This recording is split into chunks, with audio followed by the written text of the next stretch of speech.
Agradecer mais uma vez ao presidente Renan, a todos os senadores e ao presidente Vital, que coordena a Comissão de Financiamento, ao relator da Comissão de Financiamento, ex-ministro Humberto Costa, por mais essa oportunidade de debatermos aqui no Senado e no Congresso Nacional o tema da saúde e, sobretudo, um dos grandes desafios que nós temos do SUS, que é pensarmos um modelo estável e permanente de financiamento para a saúde pública do nosso país. Eu acredito que toda vez que o Congresso Nacional se debruça sobre o tema da saúde, se dispõe a debatê-lo, coloca na sua agenda central, numa quinta-feira de manhã, vários senadoras aqui presentes, a saúde que ganha, o SUS que ganha. Pode passar o próximo? Nós temos um desafio que não é pequeno, um desafio construído por essa casa.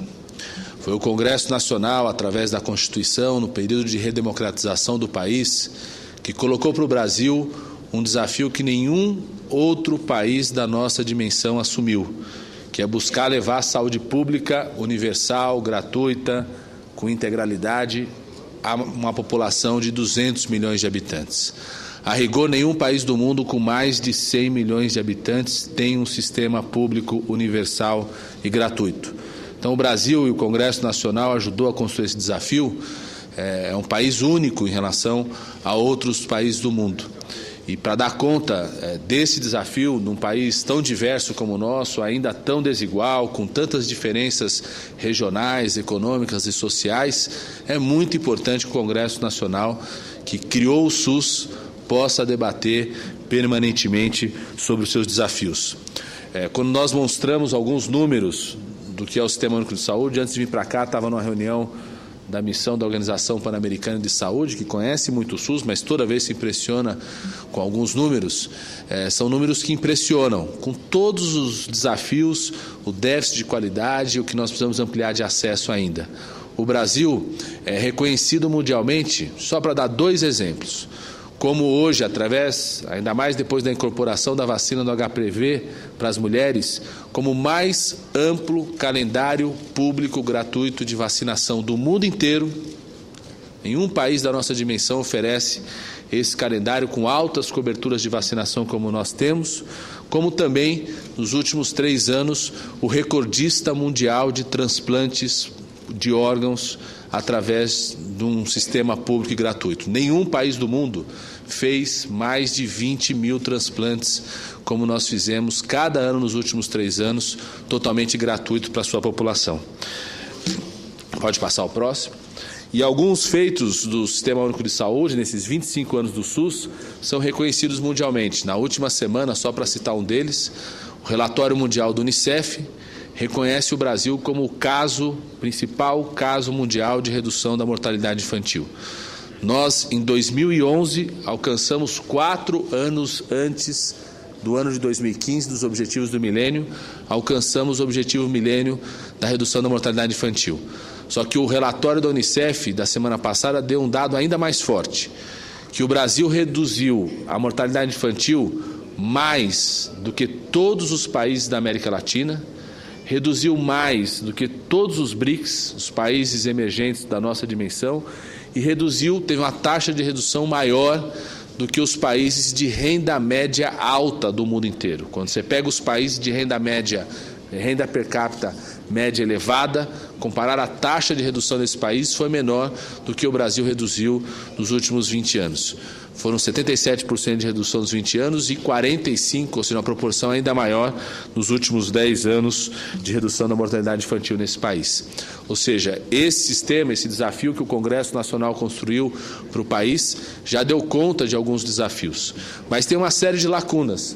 Uma delas é exatamente a discussão de como garante um financiamento estável para um desafio tão complexo como oferecer saúde pública universal, gratuita, da vacinação ao transplante, do insumo e da ação mais básica de prevenção e preservação da vida, até o procedimento mais complexo, de maior risco e maior complexidade, que é um transplante de órgãos, né? Só que ao longo desses 25 anos, nós não definimos, né, com muita clareza uma proposta de financiamento estável. Todos os senhores sabem que o Congresso Nacional, a Constituição, ao promulgar a Constituição, aprovou a responsabilidade do Estado. Esse é um outro detalhe. A nossa Constituição, não tem nenhum país do mundo que tenha na sua Constituição a insígnia de que saúde é um direito de todos e um dever do Estado. Nem as constituições mais recentes, fruto de reformas democráticas, como na América Latina, na Bolívia, Venezuela, Equador, têm uma insígnia tão avançada e ousada em relação ao direito à saúde como a nossa tem. Pode passar? Ao longo desses 25 anos do SUS, a primeira fonte estável, definida para buscar financiar a saúde, foi exatamente a aprovação da CPMF. A CPMF surgiu como fonte para um debate do Congresso Nacional. Ao longo dos anos, pode passar o próximo, ao longo dos anos que ela existiu, né, de 97 até 2007, ela foi responsável por cerca de 30%, teve variações ano a ano, por cerca de 30% do financiamento dos recursos da saúde do Ministério da Saúde nesse período, ou seja, 1/3 dos recursos do Ministério da Saúde, enquanto existiu a CPMF, né, foram provenientes dessa fonte de financiamento, que foi a única fonte construída, além das fontes da Seguridade Social, específica para a área da saúde. Pode passar o próximo. Quando, numa noite do Congresso Nacional, no ano de 2007, na madrugada aqui, senador Inácio Arruda, é que madrugada faz parte da noite, de uma certa forma, mas é mais dramático ainda, mais intenso, tá certo, é verdade, senador Inácio Arruda. Numa madrugada do Congresso Nacional, ao se retirar a CPMF, que até então era a única fonte nova definida para a área da saúde, se retirou 40 bilhões de reais anuais do Ministério da Saúde. Isso foi retirado em 2007, se contarmos 2008, 2009, 2010, 2011, 2012, são 200 bilhões de reais retirados do orçamento da saúde e da saúde da nossa população. Pode passar o próximo? O Congresso Nacional também teve, ao longo do ano de 2011, um avanço muito importante, que foi o debate da regulamentação da Emenda Constitucional 29. Os senhores e senhoras sabem, foi um avanço importante a Emenda Constitucional 29 para se estabelecer regras de vinculação de recursos para a área da saúde, e ao longo do ano de 2011 o Congresso Nacional, tanto a Câmara quanto o Senado, debateram e aprovaram a regulamentação da Emenda Constitucional 29, que foi um passo muito importante. Eu diria, depois da criação da CPMF, né, o segundo passo muito importante para definir financiamento na área da saúde, porque, em primeiro lugar, regulamentou aquilo que era uma emenda constitucional, e a própria emenda constitucional exigia esse processo de regulamentação, estabeleceu claramente que governos federais, estaduais e municipais têm regras claras em relação ao que são ações e serviços de saúde, porque até então essas regras não estavam bem definidas e fazia com que muitos gastos que não eram ações e serviços de saúde eram imputados como investimentos na saúde. Estabeleceu como obrigatório, né, uma vinculação tanto do Estado quanto do município, como a regra do governo federal. Muitas pessoas dizem, mas a regra do governo federal não estabeleceu um mínimo a ser aplicado. Não é verdade. A própria regulamentação estabeleceu um mínimo. E não é pouca coisa, porque até 2003, o governo federal não cumpria o que estava estabelecido na Emenda Constitucional 29.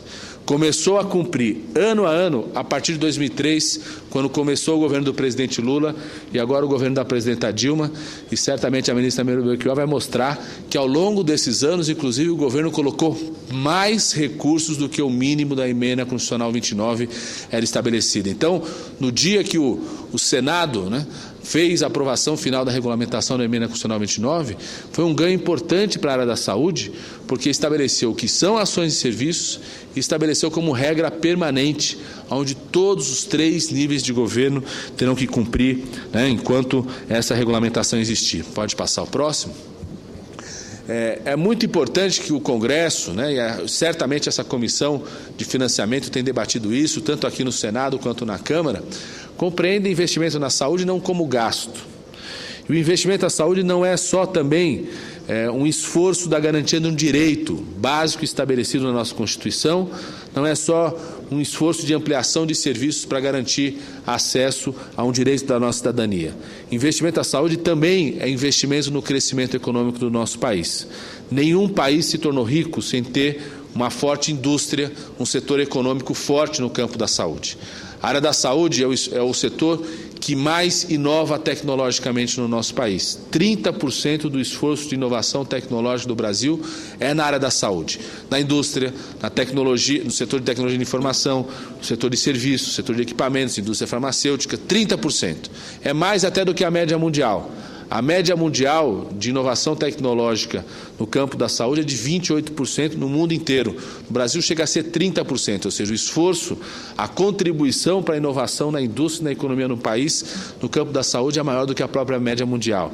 E também é um setor muito importante para a geração e manutenção de empregos em todo o país, sobretudo nos pequenos municípios, nos médios municípios, no município do interior. Daqui o secretário Jurandir Frutuoso, secretário executivo do CONAS, sabe que tem muito secretário municipal de saúde, secretário estadual, que ganha prêmio da associação comercial no município. Porque a cada vez que você expande uma equipe de atenção básica, uma equipe de saúde da família, agentes comunitários de saúde, amplia serviços, você reduz a inadimplência no comércio no município. Porque, por um lado, você gera mais emprego, empregos que são empregos que conseguem incorporar profissionais daquela realidade da comunidade, às vezes com formação profissional ainda não tão complexa, ou seja, consegue oferecer oportunidade de emprego para o conjunto de pessoas daquela comunidade e, ao mesmo tempo, você reduz o gasto das famílias com transporte para se tratar fora daquela cidade, com medicamentos, com internações, e elas passam a investir na própria economia local. Então, o esforço do governo federal, dos governos estaduais e municipais, de buscar aumentar, ter um orçamento crescente para a área da saúde ano a ano, é um esforço não só que pode permitir ampliação do direito à cidadania, mas também tem um impacto muito positivo na economia brasileira. Pode passar pode ficar nesse. Esse esforço que o governo federal vem fazendo desde 2003. Primeiro, aquilo que eu disse, que não é pouca coisa. Desde 2003 e só a partir de 2003 que o governo federal cumpre todo ano aquilo que está estabelecido na Emenda Constitucional 29, investe inclusive um valor maior do que o mínimo da Emenda Constitucional 29. Ao longo desse período, os investimentos da União, do governo federal, levaram a um aumento de 66% do investimento per capita do Ministério da Saúde, na área da saúde, no nosso país. É uma ampliação permanente da execução orçamentária. Quando a gente compara 2003 com o ano de 2012, é 187% a mais de execução orçamentária, de investimentos realizados, e 30% só quando a gente compara os 2 primeiros anos do governo da presidenta Dilma. Pode passar?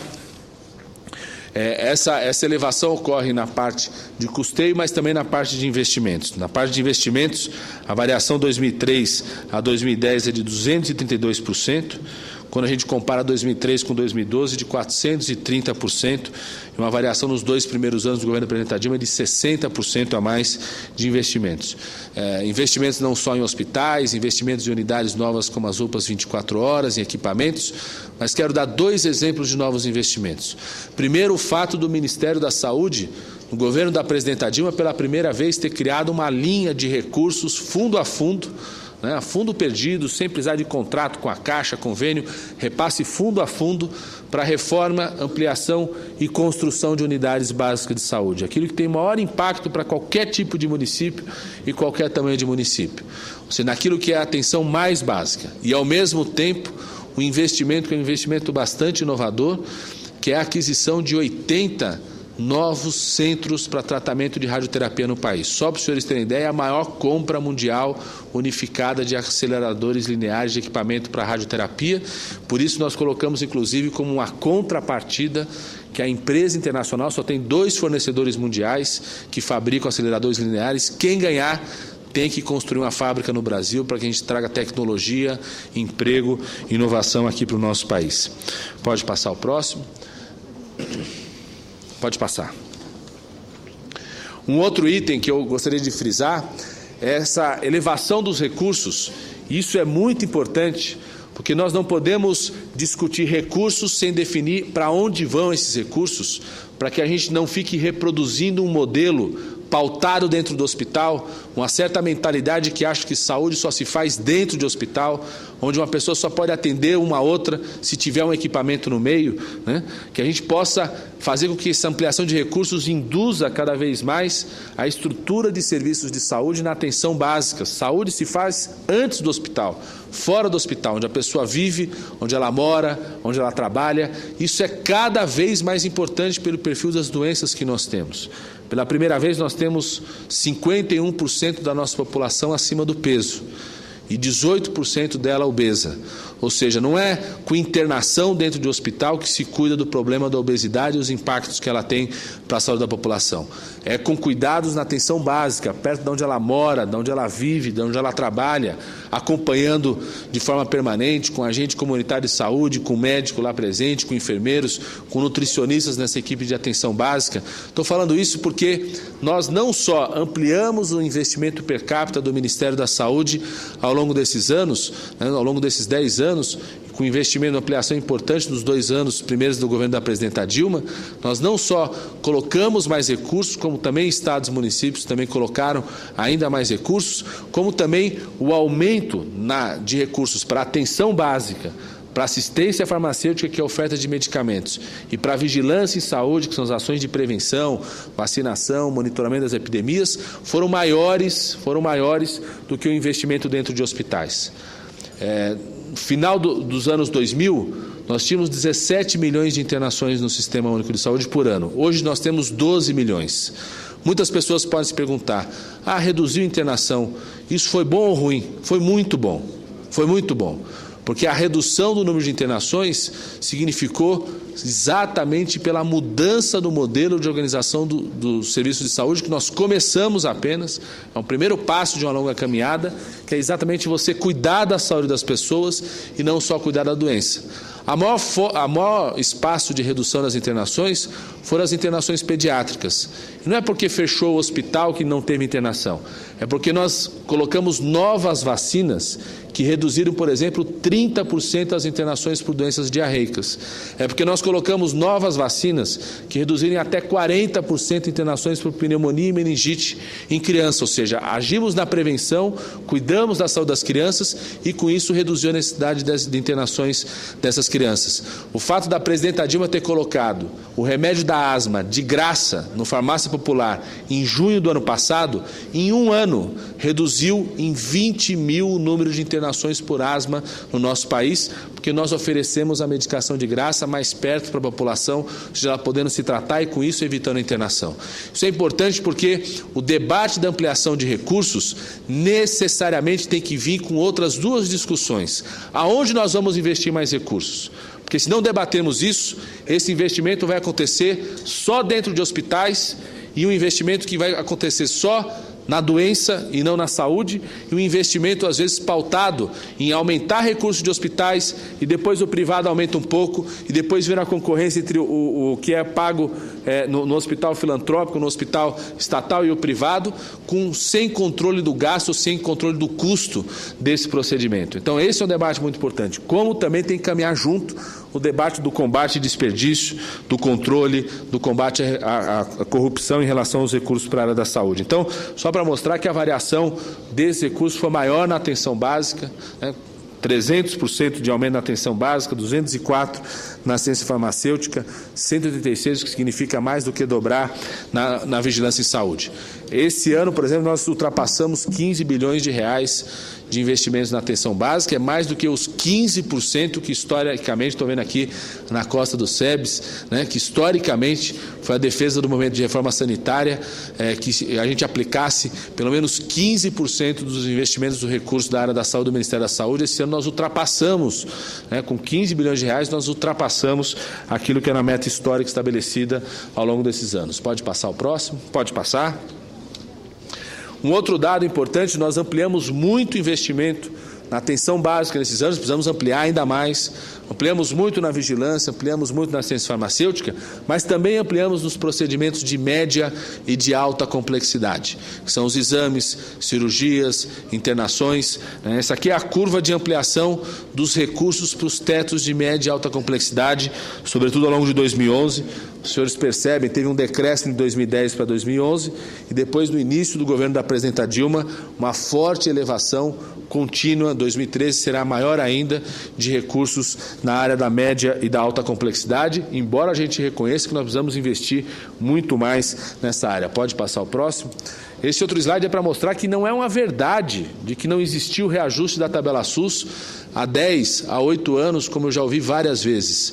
Isso aqui são só os dados de reajuste de 2011 a 2013. Poderia ter trazido de 2008, de 2009, de 2007.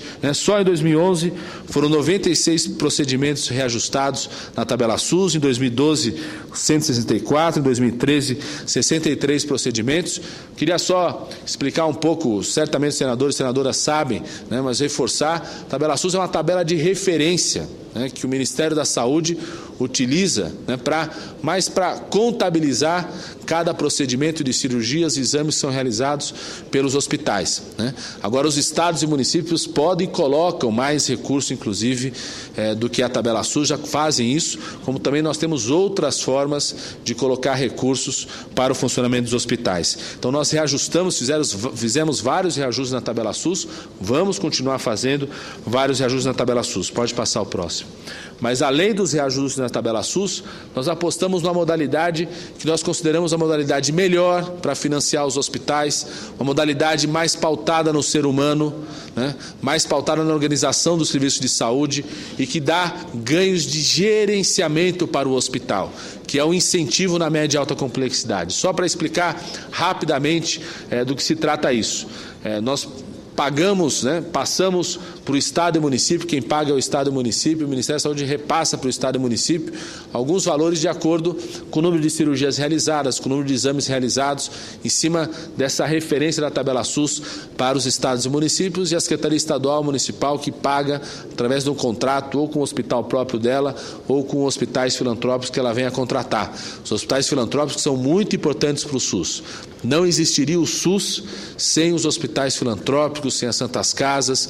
Mais da metade das internações do Sistema Único de Saúde hoje são através dos hospitais filantrópicos. Era 46% quando começou o governo da presidenta Dilma, passou para 51%, ou seja, ampliamos as parcerias com os hospitais filantrópicos credenciados ao SUS nesses últimos 2 anos. Agora, além de pagar pelo procedimento, nós criamos esse novo modelo de pagamento que é um incentivo por melhoria da qualidade. Por que isso é importante?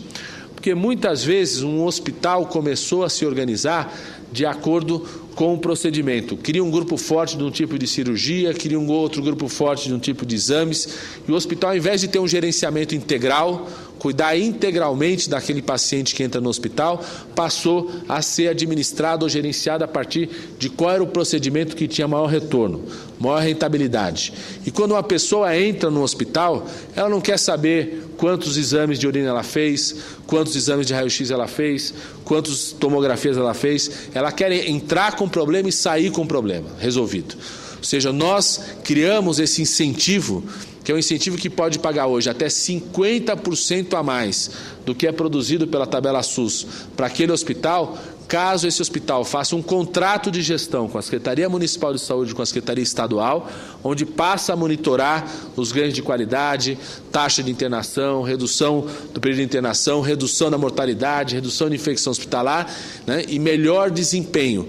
Quanto melhor desempenho, mais esse hospital pode ganhar nesse contrato com o Estado e com o município. Só para vocês terem ideia, os senhores terem ideia, nós aumentamos quase 3 vezes o volume repassado através desse incentivo, que é a principal modalidade que o Ministério da Saúde quer e tem hoje para ajudar a financiar os hospitais filantrópicos. Ou seja, pode ter um aumento até de 50% dos procedimentos da referência da tabela SUS de média e alta complexidade. E nós queremos ampliar ainda mais. Aliás, presidente Renan, fiquei muito feliz na abertura, que o senhor falou, considera importante, né, e bastante razoável a possibilidade de aprovarmos a ideia de que 50% das emendas dos parlamentares para o orçamento impositivo sejam para a área da saúde. A proposta do Ministério da Saúde é que essas emendas possam ser utilizadas para custeio, inclusive, e que o maior volume a gente coloque aqui. É lógico que cada parlamentar tem autonomia para colocar, se quer colocar na atenção básica, na média e alta complexidade. Nós achamos que se os parlamentares quiserem contribuir ainda mais com a saúde, os senhores conhecem bastante a realidade dos municípios e dos estados, sabem que o grande gargalo nosso hoje é a média e alta complexidade. Se a gente colocar 50% das emendas do orçamento positivo na área da saúde, se a gente colocar a maior parte do volume para média e alta complexidade nos hospitais filantrópicos, nós podemos quase triplicar o volume de recursos a serem repassados para os hospitais filantrópicos, para exames, para cirurgias na área da saúde. Isso poderá ter um impacto muito positivo para esse setor. Pode passar? Aqui só o esforço, né, não só de volume de recursos aprovados, mas de execução orçamentária, mostrar aqui no ano de 2013 que aquilo que tínhamos de cerca de 8 bilhões de reais inscritos em restos a pagar, quase a totalidade deles já foram executados antes, aí, né, mais ou menos na metade do ano, ou seja, mostrando que o Ministério da Saúde, com esforço de execução, tem conseguido acelerar a execução. Isso com várias mudanças que foram feitas, como repasse fundo a fundo das emendas, poder fazer recursos de equipamento para estados e municípios através de fundo a fundo, pré-projetos. Agora fizemos pré-projeto de unidade básica de saúde, agora fazendo atas de registro de preços nacionais para ajudar estados e municípios na execução. Pode passar? Nós sabemos que não basta ter orçamento crescente, é muito importante, sobretudo na área da saúde, sobretudo num sistema que tem 3 níveis de governo, um esforço constante e permanente de combate a qualquer desperdício de recursos da saúde. Essa é uma ação permanente do Ministério da Saúde, só citar alguns exemplos, uma economia de 3 bilhões de reais na aquisição direta de medicamentos, daquilo, a maior parte dos recursos de equipamentos de medicamentos repassado para estados e municípios, tem uma parte, são os medicamentos mais complexos que o Ministério da Saúde que compra. Nosso esforço de combate ao desperdício, comparar com preços de bancos internacionais, repensar a modalidade, fazer aquisição centralizada, gerou uma economia de 3 bilhões de reais, que é o que permitiu, mesmo faltando recursos para a saúde, permitiu, por exemplo, sair de 500 tipos de medicamentos oferecidos pelo SUS em 2011 para mais de 800 tipos de medicamentos oferecidos pelo Sistema Único de Saúde agora no ano de 2013. Um outro exemplo, o Ministério da Saúde não tem hospitais próprios, apenas os hospitais federais do Rio de Janeiro, foi economia de 140 milhões de reais por ano, só na forma de mudar os contratos, combate ao desperdício, apuração de irregularidades nos hospitais federais do Rio de Janeiro. Pode passar? Outras medidas de combate ao desperdício, eu queria só citar 2 medidas que são muito importantes. Uma, esse decreto de regulamentação do repasse fundo a fundo, pela presidenta Dilma, que obriga o município a receber o recurso fundo a fundo desde 2011, que a movimentação desses recursos aconteça só de forma eletrônica, dentro do banco, sem saque de dinheiro no caixa, isso fortalecendo muito o combate a qualquer tipo de desperdício nos repasses fundo a fundo, e o cadastro nacional de estabelecimentos, que a gente passou a monitorar mensalmente a presença dos profissionais. Vários senadores e senadoras conhecem a realidade de alguns municípios, numa prática que estava acontecendo em alguns municípios, ainda acontece, esse cadastro tem permitido descobrirmos quando acontece, poder fazer auditoria, suspender equipes, às vezes de um profissional médico estar inscrito em 15, 20 municípios diferentes do Saúde da Família, ter cargas horárias de 120 horas, 200 horas, como se fosse possível um profissional cumprir essa carga horária. Esse cadastro, que é obrigatoriamente agora alimentado mensalmente pelos municípios, passou a detectar essa situação. Nós ainda descredenciamos por mês, em média, de 1.000 a 2.000 equipes de saúde da família ao descobrirmos esse tipo de irregularidade nesse cadastro. Pode passar? Com todo o esforço que nós fizemos nos últimos 10 anos, sobretudo, de ampliação dos recursos per capita pelo governo federal e de ampliação dos recursos per capita dos estados e municípios, nós ainda estamos muito atrás do que se investe per capita em saúde comparado com outros países. Não só comparar com países da Europa, não só comparar com países que têm sistemas nacionais públicos da América do Norte, como o Canadá, mas mesmo comparando com o Chile e a Argentina, mostra que o Brasil ainda tem um longo caminho, né, com esforço. O esforço já começou nesses últimos 10 anos, mas temos um longo caminho para que a gente possa chegar próximo, né, de forma planejada, organizada, ao investimento per capita de outros países. Né? Só para vocês terem ideia, se fosse para chegar próximo ao que a Argentina e Chile investem per capita, nós precisaríamos investir no próximo ano um pouco mais, inclusive, do que foi retirado do Ministério da Saúde quando se extinguiu a CPMF, foram mais de 40 bilhões de reais na área da saúde. Pode passar? Mesmo com todo o esforço do governo federal, do Ministério da Saúde dos estados e municípios, quando a gente compara a população que tem o SUS como única forma de atenção e a população que tem planos de saúde, nós investimos per capita ainda muito abaixo na área pública comparado ao investimento per capita dos planos de saúde. A comparação é essa, são R$635 per capita de investimento do setor público, com 1.400, pouco mais de 1.400 de investimento per capita no plano de saúde, e nós todos sabemos que a urgência e emergência quem faz é o SUS, mesmo quem tem plano de saúde, é o SAMU que salva as vidas, vários procedimentos de altíssima complexidade quem banca é o Sistema Único de Saúde, ou seja, uma parte grande daqueles quase 50 milhões de brasileiros que têm planos de saúde, além de investirem no plano de saúde, usam o Sistema Único de Saúde permanentemente também para as ações de atenção, sem contar o que se utiliza para as ações de vigilância, para as ações de vacinação, as ações de prevenção. Pode passar? Por isso, o esforço permanente de ressarcimento, é direito de uma pessoa que tem plano de saúde utilizar o SUS, e a lei também nos autoriza a buscar esse ressarcimento do atendimento. Aqui é uma demonstração do grande esforço do Ministério da Saúde e da ANS na gestão do governo da presidenta Dilma, né? Com mudanças na área da gestão, com melhor controle com o número do cartão SUS, utilização de ferramentas de tecnologia da informação, nós conseguimos ampliar fortemente o ressarcimento, ou seja, recuperar recursos dos planos de saúde para o Sistema Único de Saúde. Estamos aquém do que nós podemos fazer ainda, né? Tem muita disputa judicial, tem aprimoramentos a serem feitos, tanto no campo da gestão, quanto no campo, inclusive, do marco legal que estabelece isso. Mas só para os senhores terem ideia, em 2011 e 2012, a gente soma 2011 e 2012, nós ressarcimos, ou seja, recuperamos para o SUS dos planos de saúde um volume maior do que foi recuperado desde quando foi criada a Agência Nacional de Saúde Suplementar no ano 2000, ou seja, o nosso esforço da gestão garantiu um ressarcimento maior do que foi ressarcido 10 anos antes, quando acumularam os 10 anos. E essa toada continua, tanto que em 2013 nós já ultrapassamos o ressarcimento obtido em 2011 e em 2012, ainda com os dados de agosto de 2013, ou seja, sem finalizar o ano, ou seja, em 2013 nós vamos conseguir um novo recorde de recuperação de recursos para a saúde pública a partir dos planos de saúde. Pode passar? Agora, os desafios serão enormes para o campo da saúde, por isso o debate importante que o Congresso Nacional está fazendo. Nós temos um grande desafio de ser um país que envelhece rapidamente, ainda sendo um país de padrão de renda média não alta.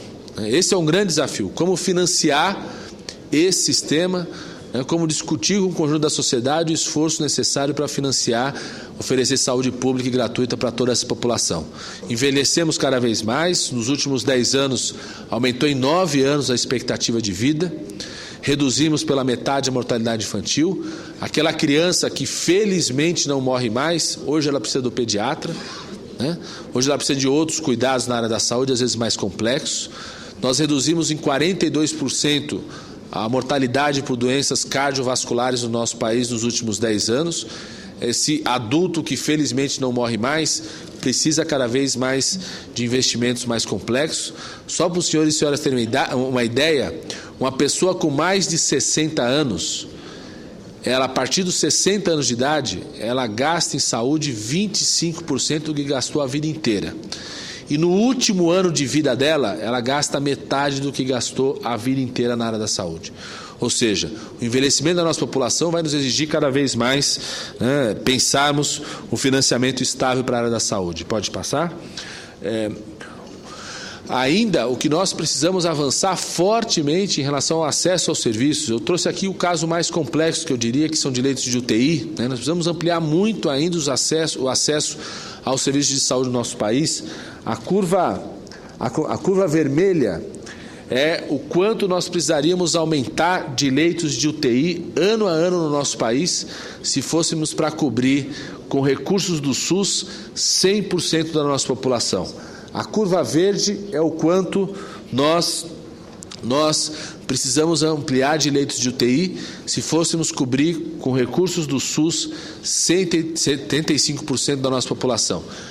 E a curva azul é o que nós estamos crescendo. Vocês percebem que ampliou fortemente o crescimento de leitos de UTI, a curva, a tendência na gestão do governo apresentadinho a partir de 2011, tem inflexão de ampliar, mas mesmo assim ainda distante do que nós precisamos de ampliação de leitos de UTI no nosso país. Isso significa forte investimento de recursos. Não só recursos para comprar equipamento, recursos para manutenção, que esse é o mais fácil de conseguir. Precisa forte investimento de profissionais de saúde, que é o mais complexo para conseguir. Você ter um médico formado, intensivista, com especialização em terapia intensiva, para poder dar conta. Esse é o principal desafio hoje de ampliação de leitos de UTI no nosso país. Pode passar? Ainda como desafio do futuro, isso tem tudo a ver com o programa Mais Médicos, essa é a composição etária dos profissionais médicos no nosso país. Né? Nós já temos poucos médicos por 1.000 habitantes quando comparamos com outros países. Nós temos 1,8 médicos por 1.000 habitantes, a Argentina tem 3,2, Uruguai 3,7, Espanha e Portugal 4 médicos por 1.000 habitantes. Ou seja, nós já temos poucos. Mais médicos, por si só, já se justifica pela necessidade de profissionais médicos que nós precisamos hoje. Essa necessidade vai ser cada vez maior, porque a composição etária dos médicos hoje no Brasil são médicos que estão mais próximos da aposentadoria. Então, se nós não ampliarmos rapidamente a expansão de vagas de medicina para incorporar todo ano 700 mil jovens tentam prestar um vestibular de medicina, para 16, 17 mil vagas. São mais de 40 vagas, mais de 40 pessoas prestando por vaga. Dobrou a procura por curso de medicina nos últimos 5 anos. Né? Das áreas da profissão de saúde foi a que mais cresceu.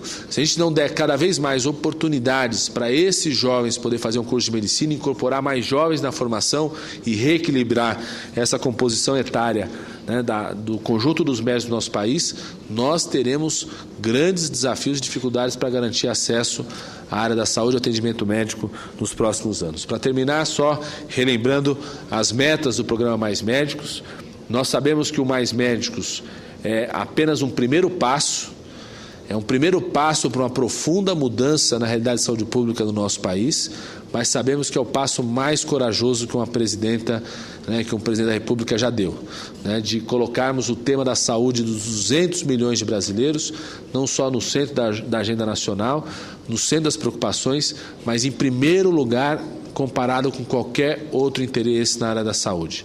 Olhando o que nos move no Mais Médicos são os milhões de brasileiros e brasileiras que não têm atendimento médico. Mas nós sabemos que esse é um primeiro passo e que certamente vai provocar, como o Congresso Nacional está debatendo aqui, outros desafios para consolidarmos o sistema público de saúde no nosso país. E nós confiamos, acreditamos muito que o Congresso Nacional vai poder fazer esse debate pensando de forma equilibrada, responsável, com os desafios que nós temos pela frente, inclusive o desafio de manter o crescimento econômico no nosso país, e vai buscar encontrar propostas e fontes de financiamento estável para a área da saúde. Quero agradecer, senhor presidente, e agradecer a todos os senadores e senadoras por mais essa oportunidade de debater o tema da saúde aqui no Senado. Muito obrigado.